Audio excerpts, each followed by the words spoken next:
또 일본군 위안부 피해 할머니들이 일본을 상대로 낸 손해배상 소송에서 승소했습니다. 네, 일본을 상대로 한 최초의 위안부 승소 판결이란 점에서 의미가 있는데요. 취재 기자 연결합니다. 박소주 기자.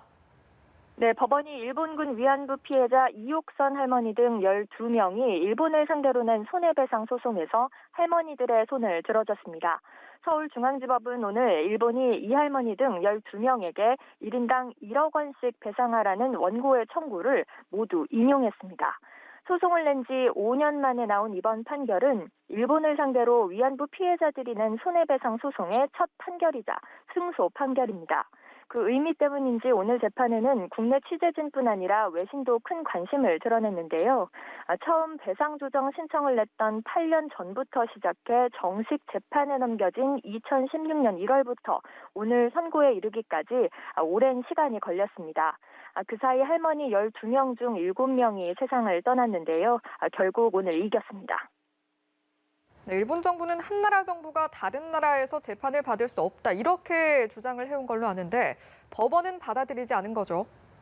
네, 말씀하신 대로 일본 정부는 그간 주권 면제를 내세우며 재판을 거부해 왔습니다. 주권 면제란 주권이 있는 나라는 다른 나라에서 재판을 받을 수 없다는 국제관습법상 법리인데요. 하지만 재판부는 일본군 위안부가 계획적, 조직적으로 자행된 반인도적 범죄 행위여서 주권 면제가 적용될 수 없다고 판단했습니다. 또 재판부는 이 같은 일본의 불법 행위로 인해 원고들이 상상하기 힘든 극심한 정신적, 육체적 고통에 시달렸다고 인정했는데요. 일본으로부터 사과를 받지 못해 사실상 위자료가 원고가 청구한 1억 원 이상이라고 봐야 타당하다고도 말했습니다. 또 일본이 직접 주장하지 않았지만 한일 청구권 협정이나 위안부 합의 등으로 인해 위안부 할머니 개개인의 청구권이 소멸하는 것도 없다고 덧붙였습니다. 그간 재판을 거부해온 일본 정부 측은 오늘도 불출석했습니다.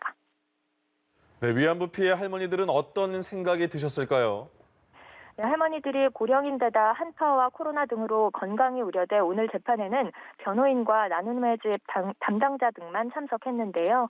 그간 재판에 임해온 변호인은 감개무량하다는 소감을 전하며 일본군 위안부 피해자들이 그간 당했던 것에 대한 최초의 판결이라는 의미를 되짚었습니다. 다음 주죠. 오는 13일에는 이용수, 길원옥, 고 김복동 할머니 등 20명이 낸 소송의 1심 선고도 나올 예정인데요.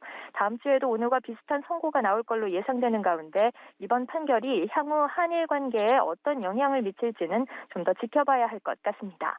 지금까지 서울중앙지법에서 전해드렸습니다.